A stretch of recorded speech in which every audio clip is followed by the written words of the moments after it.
Hi everyone, and welcome to Rising Ahead. In this video, we're going to be talking about Mark Zuckerberg's Harvard Commencement Speech 2017. Zuckerberg gave this speech in 2017, shortly after he had dropped out of Harvard to start Facebook.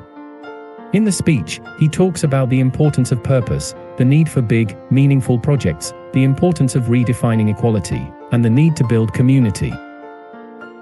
Here are the major highlights of Mark Zuckerberg's Harvard Commencement Speech 2017. The importance of purpose.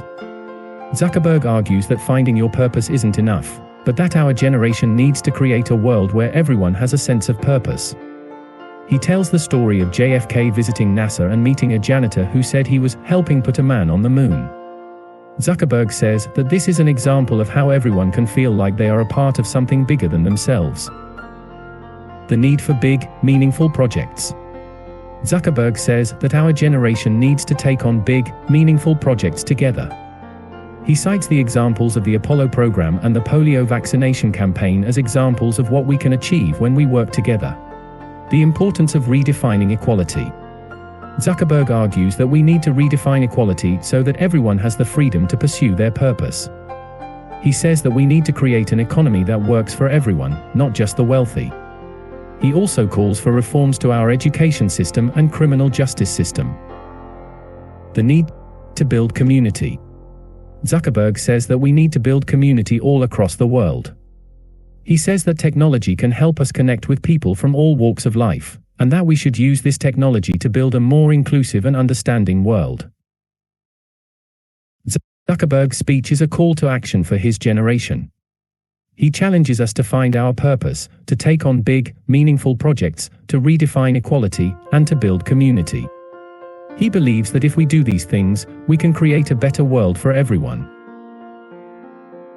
For countless numbers of our alumni and others around the world to enjoy the facile manner in which they are able to create meaningful connections that result in lifelong relationships. Thank you, sir, for staying on the mission of making the world a more open place. In this time when elements of free societies and cultures are making concerted efforts to promote insularity.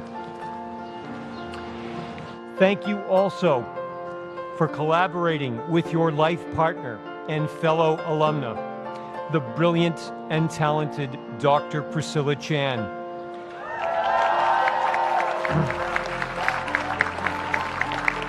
A member of the great Harvard College class of 2007, to create the Chan-Zuckerberg Initiative and sign the Giving Pledge that will provide substantially all of your vast resources to very important initiatives in the fields of technology, life sciences, and education, and as well as the promotion of equality for the benefit of the politically and economically disenfranchised.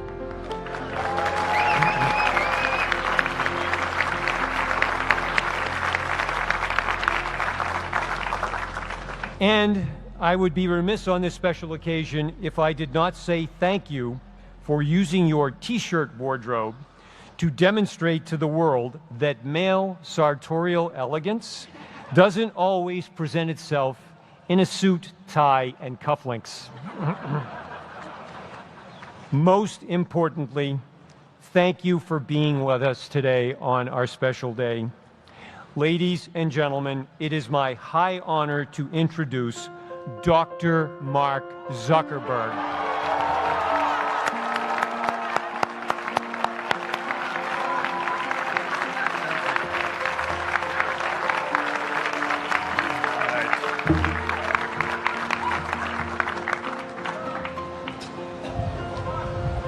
I love this place.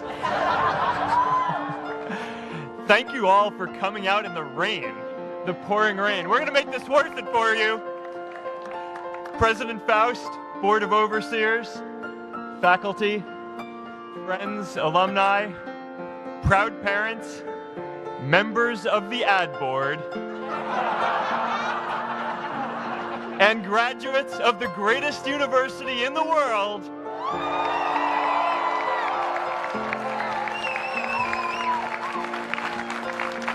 I am honored to be here with you today because, let's face it, you accomplished something I never could. If I get through this speech today, it'll be the first time I actually finish something here at Harvard. Class of 2017, congratulations.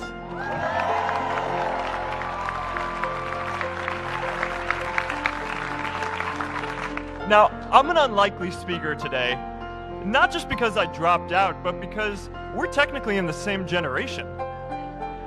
We walked this yard less than a decade apart. We studied the same ideas and slept through the same Act 10 lectures. We may have taken different roads to get here, especially if you came all the way from the quad. But today, I want to share what I've learned about our generation and the world we're all building together. But first, these last couple of days have brought back a lot of good memories. How many of you remember exactly where you were and what you were doing when you got that email telling you got into Harvard?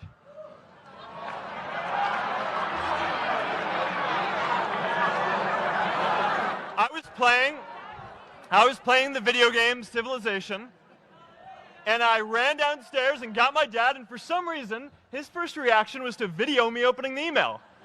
That could have been a really, really sad video.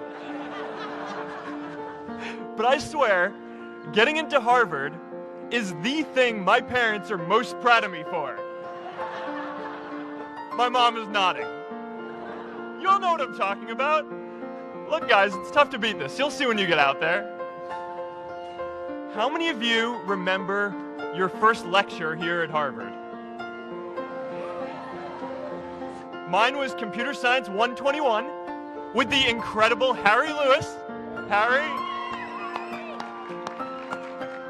I was running late for class, so I threw on a t-shirt, and I didn't realize until afterwards that I put it on inside out and backwards and my tag was sticking out the front. I couldn't figure out why no one in class would talk to me. Except for this one guy, KX Jin. He just went with it. We started doing our problem sets together, and now he runs a big part of Facebook. And that, class of 2017, is why you should be nice to people.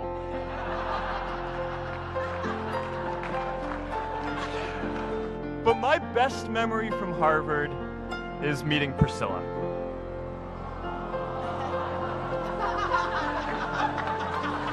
I had just launched this prank website, FaceMash, and the ad board wanted to see me. Everyone thought I was going to get kicked out. My parents drove up here to help me pack my stuff. My friends threw me a going away party. Who does that? As luck would have it, Priscilla was at that party with her friends, and we met in line for the bathroom in the Foho Bell Tower, and in what must be one of the all-time most romantic lines, I turned to her and said, "I'm getting kicked out in 3 days, so we need to go on a date quickly." Actually, any of you graduating today can use that line. "I'm getting kicked out today. We need to go on a date fast." I didn't end up getting kicked out. I did that to myself. Priscilla and I started dating, and, you know, that movie made it seem like FaceMash was so important to starting Facebook. It wasn't. But without FaceMash, I never would have met Priscilla. And Priscilla's the most important person in my life. So you could still say it was the most important thing I built in my time here.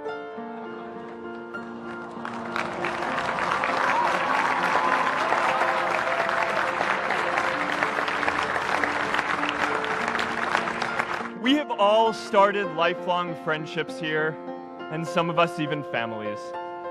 That's why I'm so grateful to this place. Thanks, Harvard.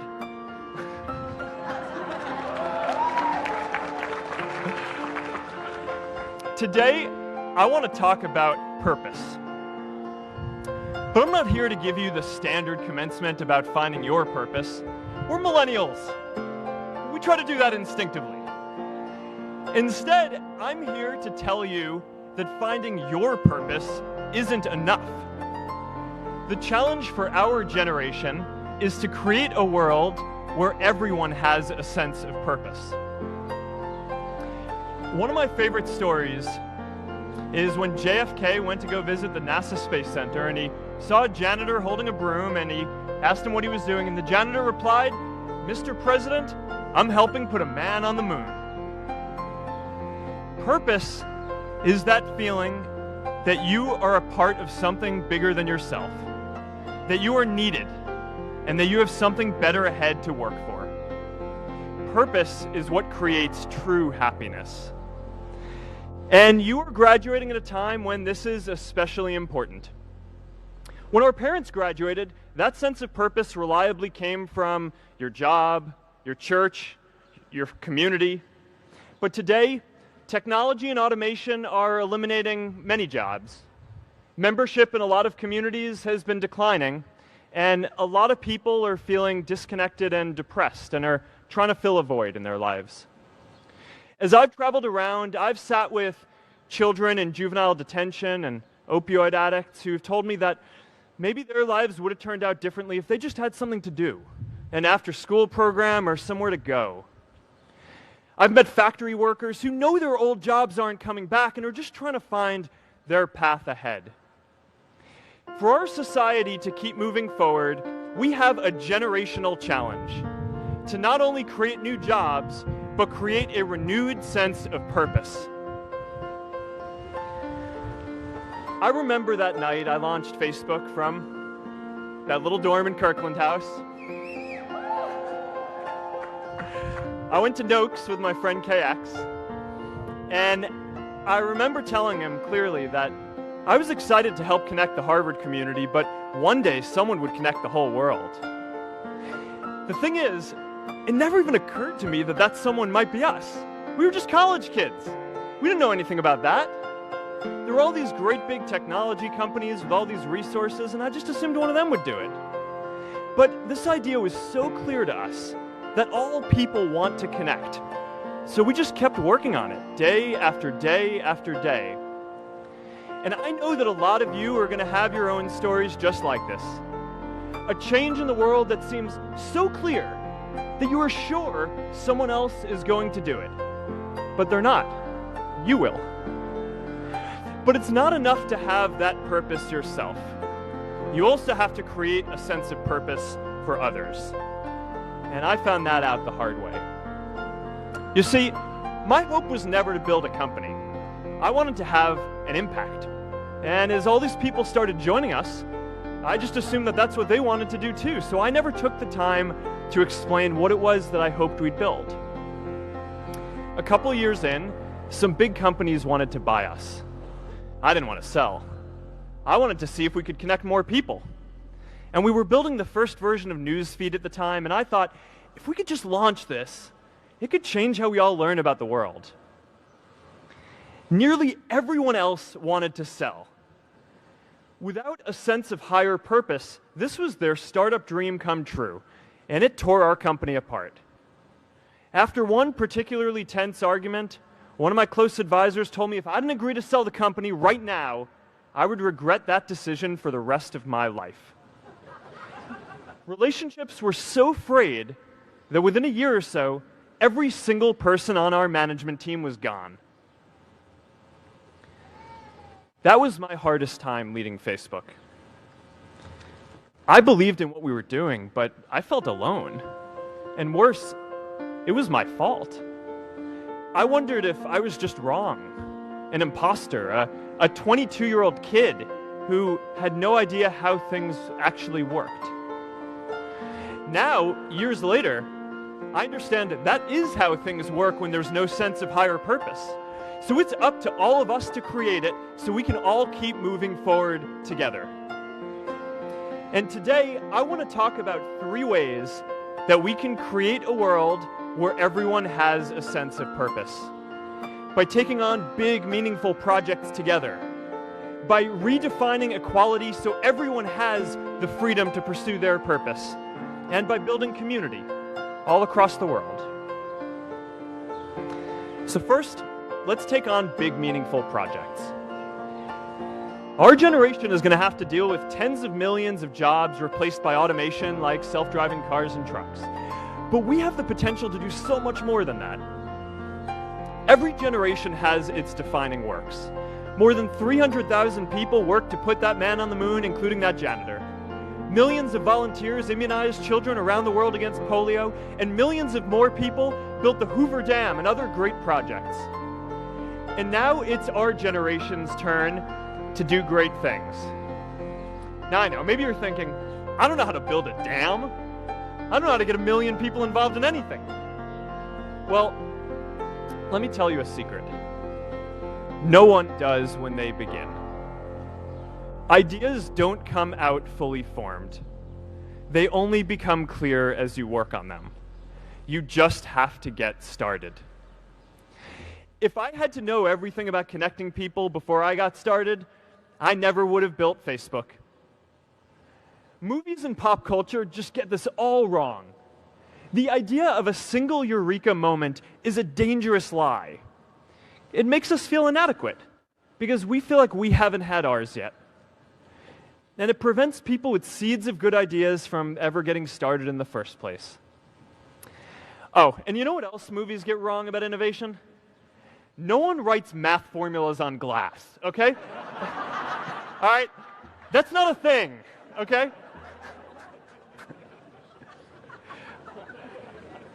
It's really good to be idealistic, but be prepared to be misunderstood. Anyone working on a big vision is going to get called crazy, even if you end up right. Anyone taking on a complex problem is going to get blamed for not fully understanding it, even though it's impossible to know everything up front. Anyone taking initiative will always get criticized for moving too fast because there's always someone who wants to slow you down. In our society, we often don't take on big things because we're so afraid of making mistakes that we ignore all the things wrong today if we do nothing. The reality is, anything we do today is going to have some issues in the future. But that can't stop us from getting started. So what are we waiting for? It is time for our generation-defining great works. How about stopping climate change before we destroy the planet and getting millions of people involved, manufacturing and installing solar panels? How about curing all diseases and getting people involved by asking volunteers to share their health data, track their health data, and share their genomes? You know, today, our society spends more than 50 times as much treating people who are sick as we invest in finding cures so people don't get sick in the first place. It makes no sense. We can fix this. How about modernizing democracy so everyone can vote online? And how about personalizing education so everyone can learn?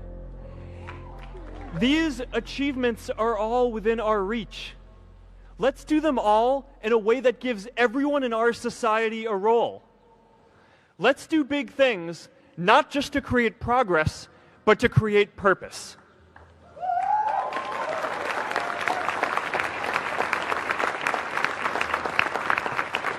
So taking on big, meaningful projects together is the first thing we can do to create a world where everyone has a sense of purpose. The second is redefining our idea of equality so everyone has the freedom to pursue their purpose. Now, many of our parents had stable jobs throughout their careers, but in our generation, we're all a little entrepreneurial, whether we're starting our own projects or finding our role in another one. And, you know, that's great, because our culture of entrepreneurship is how we create so much progress. An entrepreneurial culture thrives when it is easy to try lots of new ideas. Facebook wasn't the first thing I built. I also built chat systems and games, study tools and music players, and I'm not alone. J.K. Rowling got rejected 12 times before she finally wrote and published Harry Potter. Even Beyoncé had to make hundreds of songs to get Halo. The greatest successes come from having the freedom to fail. Now, today, we have a level of wealth inequality that hurts everyone. When you don't have the freedom to take your idea and turn it into a historic enterprise, we all lose. And right now, today, our society is way over-indexed on rewarding people when they're successful, and we don't do nearly enough to make sure that everyone can take lots of different shots. Now, let's face it, there is something wrong with our system when I can leave here and make billions of dollars in 10 years, while millions of students can't even afford to pay off their loans, let alone start a business.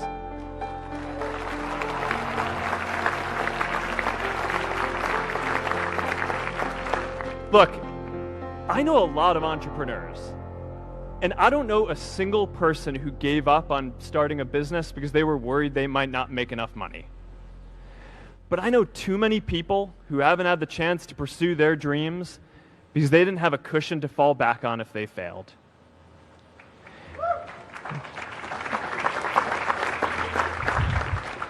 We all know you don't get successful just by having a good idea or working hard. You get successful by being lucky too. If I had to support my family growing up instead of having the time to learn how to code, if I didn't know that I was going to be fine if Facebook didn't work out, then I wouldn't be standing up here today. And if we're honest, we all know how much luck we've had to get to this point in our lives. Every generation expands its definition of equality. Previous generations fought for the vote and civil rights. They had the New Deal and Great Society. And now it's time for our generation to define a new social contract.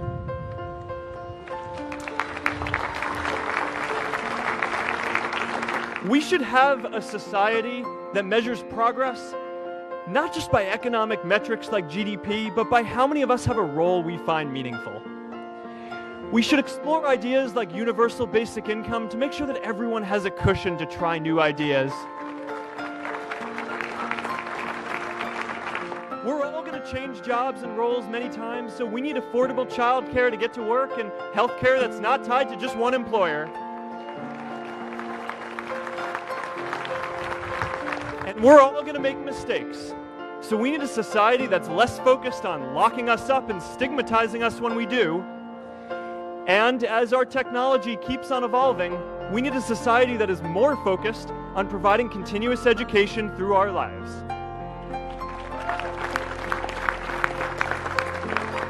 And yes, giving everyone the freedom to pursue purpose isn't going to be free. People like me should pay for it. And a lot of you are going to do really well, and you should too.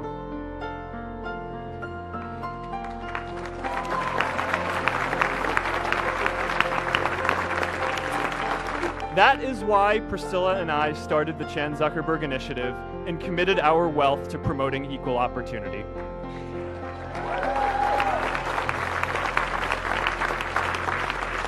These are the values of our whole generation. It was never a question of if we were going to do this. The only question was when. Millennials are already one of the most charitable generations in history. In just 1 year, more than 3 in 4 US millennials donated to charity, and more than 7 in 10 raised money for another one. But it's not just about giving money. You can also give time. And I promise you, if you just take an hour or two a week, that's all it takes to give someone a hand and help them reach their potential. Now, maybe you're thinking, that's a lot of time. I'm not sure if I have that much time. I used to think that. You know, when Priscilla graduated from Harvard, she became a teacher.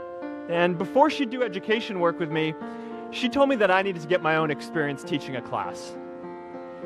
At first I complained. No, I'm kind of busy. I'm running this company. But she insisted. So I taught an after-school program at the local Boys and Girls Club on entrepreneurship. I taught those kids lessons on product development and marketing, and they taught me what it was like growing up feeling targeted for your race, and what it's like having a family member in prison. I shared stories of my time in school, and they shared their hope that one day they would get to go to college too. For 5 years, I've had dinner with those students every month. One of them even threw Priscilla and me our first baby shower. And next year, they're going to college. Every one of them, first generation in their families. We can all make time to give someone a hand. Let's give everyone the freedom to pursue purpose, not just because it's the right thing to do, but because when more people can turn their dreams into something great, we are all better for it.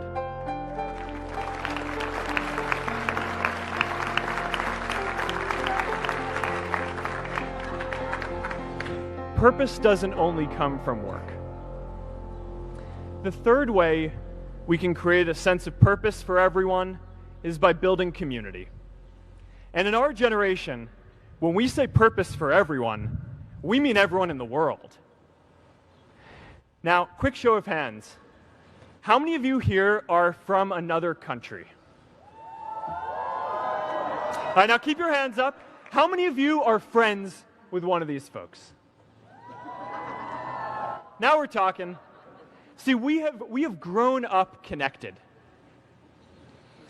In a recent survey of millennials around the world, asking what most defines our identity, the most popular answer wasn't nationality, ethnicity, or religion. It was citizen of the world. That's a big deal. Every generation expands the circle of people we consider one of us. And in our generation, that now includes the whole world. We understand that the great arc of human history bends towards people coming together in ever greater numbers, from tribes to cities to nations, to achieve things that we could not on our own. We get that our greatest opportunities are now global. We can be the generation that ends poverty, that ends disease. And we get that our greatest challenges need global responses too. No country can fight climate change alone or prevent pandemics. Progress now requires coming together, not just as cities or nations, but also as a global community. But we live in an unstable time. There are people left behind by globalization across the whole world. And it's tough to care about people in other places when we don't first feel good about our lives here at home. There's pressure to turn inwards. This is the struggle of our time. The forces of freedom, openness, and global community against the forces of authoritarianism, isolationism, and nationalism. Forces for the flow of knowledge, trade, and immigration against those who would slow them down. This is not a battle of nations. It is a battle of ideas. There are people in every country for more global connection, and there are good people against it. And this isn't going to be decided at the UN either. It's going to happen at the local level when enough of us feel a sense of purpose and stability in our own lives that we can start to open up and care about everyone else too. And the best way to do that is to start building local communities right now.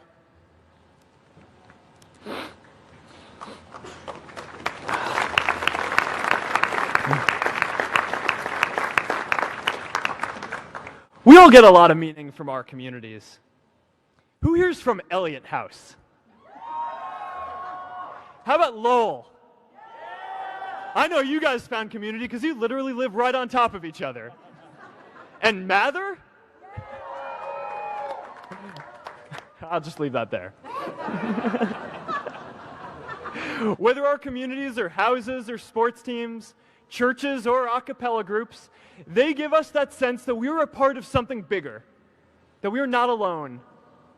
They give us the strength to expand our horizons.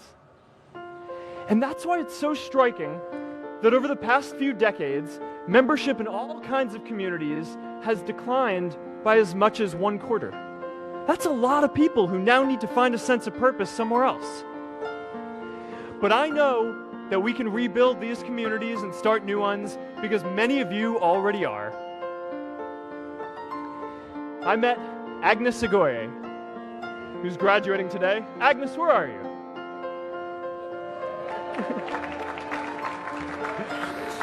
Agnes spent her childhood navigating conflict zones with human trafficking in Uganda, and now she's trained thousands of law enforcement officials to keep communities safe.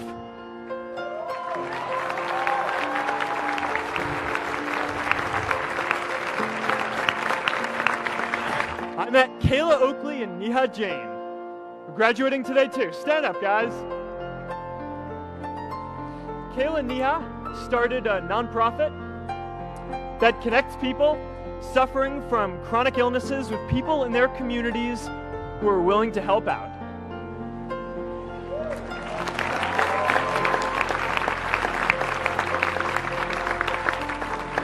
And I met David Razu Aznar, who's graduating from the Kennedy School today. David, stand up. David is a former city councilor who fought to make Mexico City the first Latin American city to pass marriage equality, even before San Francisco.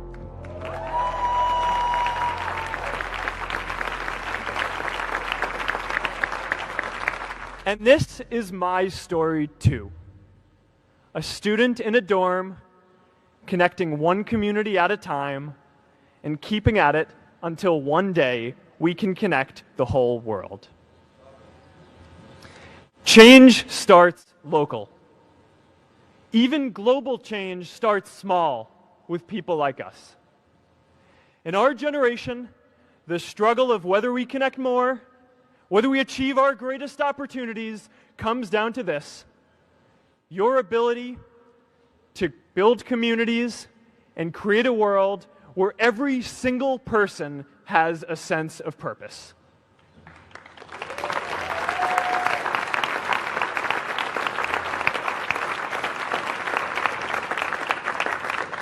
Class of 2017, you are graduating into a world that needs purpose.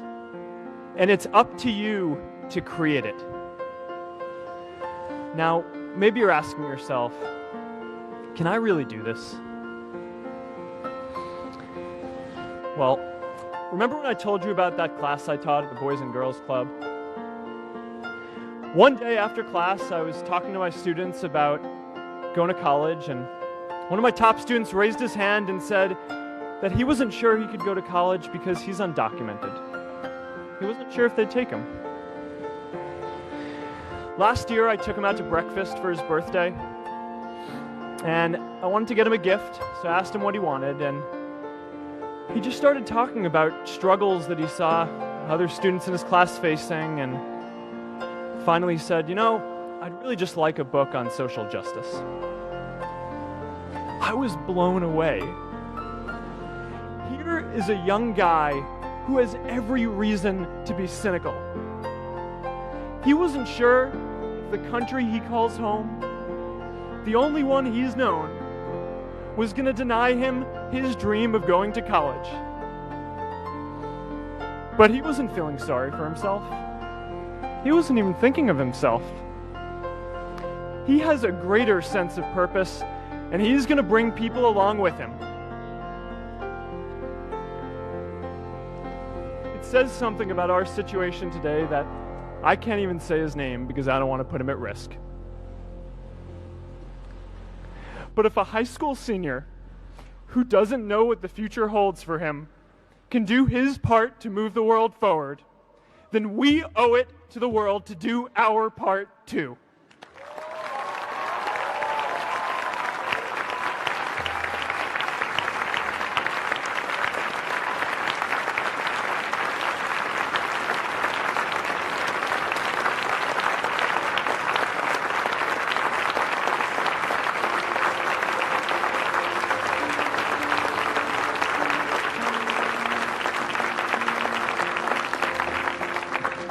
So before you walk out those gates one last time, and as we sit here in front of Memorial Church,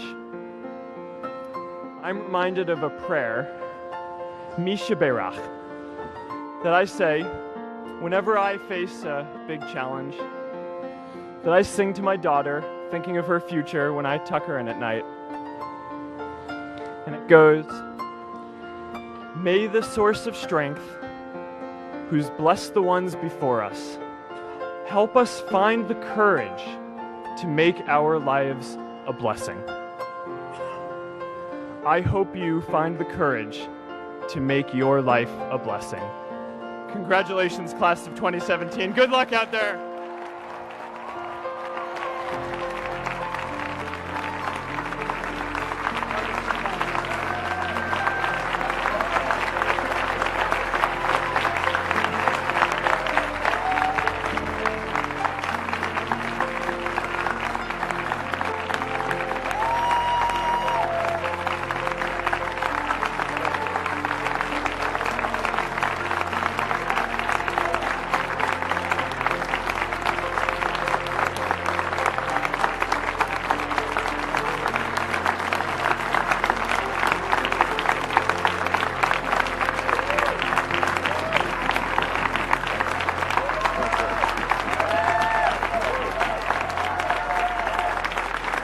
Thank you.